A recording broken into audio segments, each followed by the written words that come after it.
Buni narxlarini har doim qo'yib ketamiz. Bu ko'rib turgan narsalaring Malibu Captiva motor bo'ladi. Ya'ni bu motorimizni mana bu Captiva mashinamizga bosamiz. Xullas kalom, bu motorimiz 2 to'rli motor bo'ladi. Bu 2 to'rli motor Captiva mashinamizga hamda Malibu bir mashinamizga ham tushadi. Buni narxlarini har doim qo'yib ketamiz. Yangi kelgan motorlarimizni. Bu motorimiz mana shu holatda bo'ladi. Turishlari hamma xuddi shu holatda istalib bo'ladi.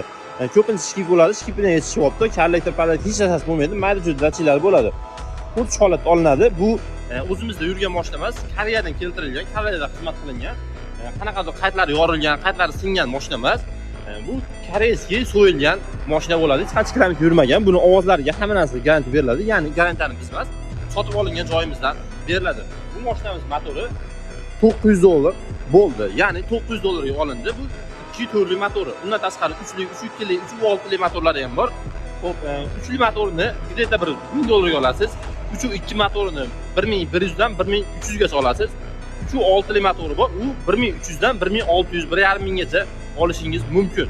Xullas, xuddi shu holatda bo'ladi. Motor yechib olinadi, xuddi shu holatda yig'iladi.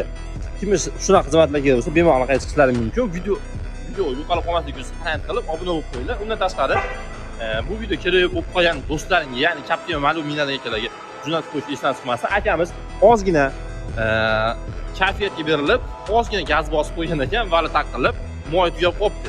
Shuni hisobidan akamiz salkam $1000 dan oshiqroqqa tushyapti. Nima deymiz? Sabr tilaymiz. Xullas ko'ram, shunaqa gaplar. $900 ga mana shu motor olindi. Xudo xolasa, mana shu chiroyli qilib yig'ib berishga harakat qilamiz.